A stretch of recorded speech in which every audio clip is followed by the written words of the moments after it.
As we discuss linear functions, linear relations, linear equations, we want to talk about one thing which is referred to as the rate of change. Okay? And what is the rate of change? It's the ratio that compares how much one quantity changes on average relative to the change in another quantity. So we refer to that as the change in y over the change of x. This is the ratio, change in y over the change in x. Sometimes mathematically we write this as this triangle, the Greek letter which means delta, Greek letter meaning delta y over delta x, where delta means the change. Okay, so the graph at the right shows the number of gallons of water in a swimming pool as it's being filled. What is the rate of change as the pool is being filled? Well, the rate of change is going to be the change in y, which is from 108 to 252. So that's going to be 252 minus 108. And what's 252 minus 108? It's going to be 4. It's going to be 144. So that's my change in y, or my delta y.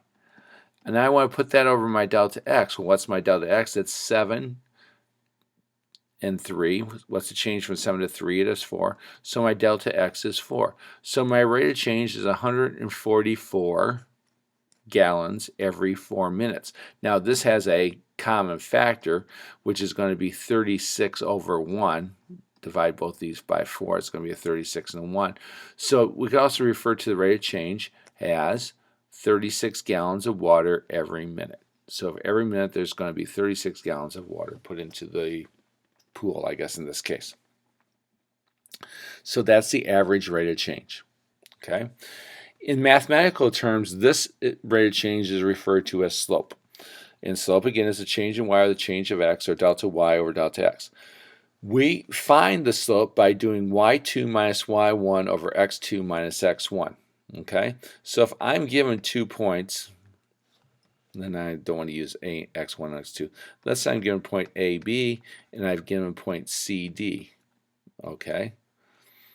And I want to find the rate of change here, or the slope, I should say. I could take the difference in the y's, d minus b, and then take this, make this my x, since this is my y2, this becomes my x2 over c minus a. Or I could also go, if I did it this way, b minus d, that's fine, change in y's or the change in x's. I just have to be consistent. Since I did b minus d here from this point to this point, I have to go a minus c. Either way I do it, I will come up with the same answer. Consistency is the important part here. You must be consistent. Okay? So find the slope between 2, negative 3 and negative 5, 7. We'll do that for this particular problem. Okay? My slope is going to equal 7 minus a negative 3.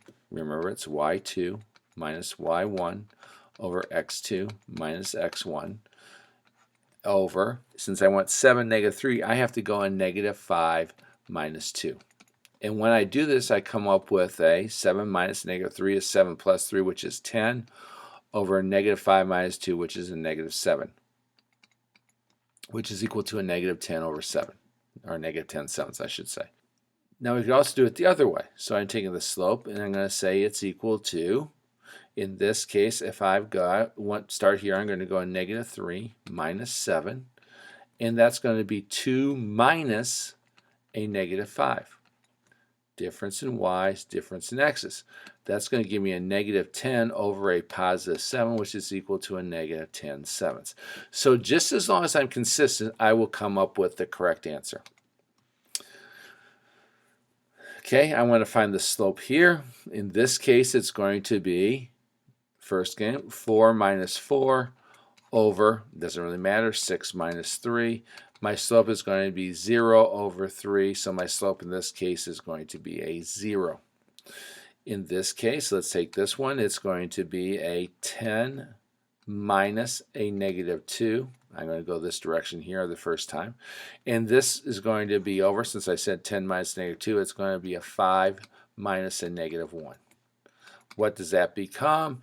It becomes a 10 plus 2, which is a 12, over a 5 minus 1, which is a 6, which is equal to 2. Now remember, I could also write this, and this is going to become important as we move on, 2 over 1. In this case, I'm going to have a 9 minus 5 over, since I want 9 minus 5, I'm going to have to go a negative 5 minus a 5, and that's going to give me a 4 over a negative 10. Now I can reduce this to a common factor of 2 here, so this becomes a negative 2 over 5. So that's the idea of slope.